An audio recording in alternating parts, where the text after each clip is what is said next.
I struggle with setting boundaries. I have people-pleasing tendencies, so when I set a boundary, I can tell that people aren't happy with it, and that makes me feel uneasy. I don't like it when people aren't happy with me. I sometimes question if I'm doing it right, and if I'm being selfish or not. I don't know what to do. If any of this sounds like you, keep watching.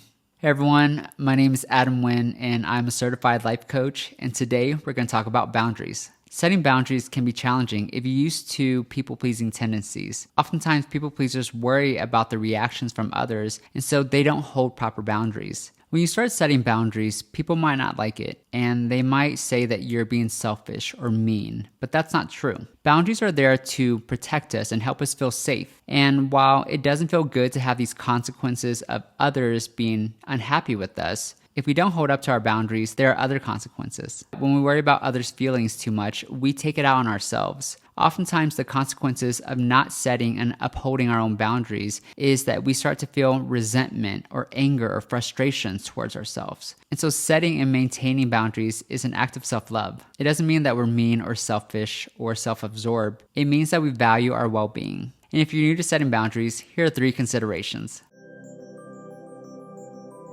The first is to be self-aware if you are setting a boundary or a wall. A lot of times when you start setting boundaries, you actually start creating walls. Walls are created because a person might feel uncomfortable setting and upholding boundaries, and so a wall is easier to maintain. But the difference between the two is a wall is derived from fear, while a boundary is derived from love. What I mean is a boundary comes from a place of connection and vulnerability. I desire to connect with you, but there are things that I won't tolerate. And so how might we negotiate this relationship that works for the both of us? A wall, on the other hand, is an all or nothing boundary. It cuts off connection. And the reason behind this is a lack of trust. It might not be a lack of trust on the other person's part, but trust within ourselves. We might not trust ourselves to set and maintain our boundaries because it's challenging. It feels uncomfortable to do so, especially if we're new at it. And so we build up walls because they're easier to maintain than boundaries.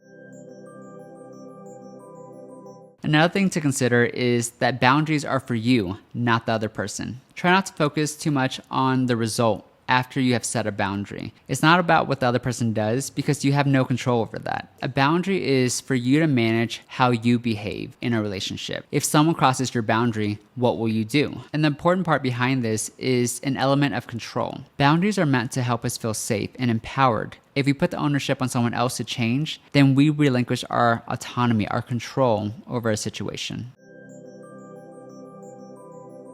And finally, setting boundaries and upholding them is a skill. Most of us aren't born with perfect boundaries. If you had parents that modeled proper boundaries for you, you were lucky, but a lot of us didn't have that. And so if you're struggling with setting and maintaining proper boundaries, that's okay. You're not gonna be perfect the first time around, or the second or the third time. It's gonna take some time, effort, and consistency. And as you begin to set boundaries and people call you mean or selfish, these people just don't like your boundaries, but it doesn't mean you're doing anything wrong. Setting a boundary once and expecting the other person to magically change is unrealistic. It's a skill that you're gonna have to hone and continuously uphold.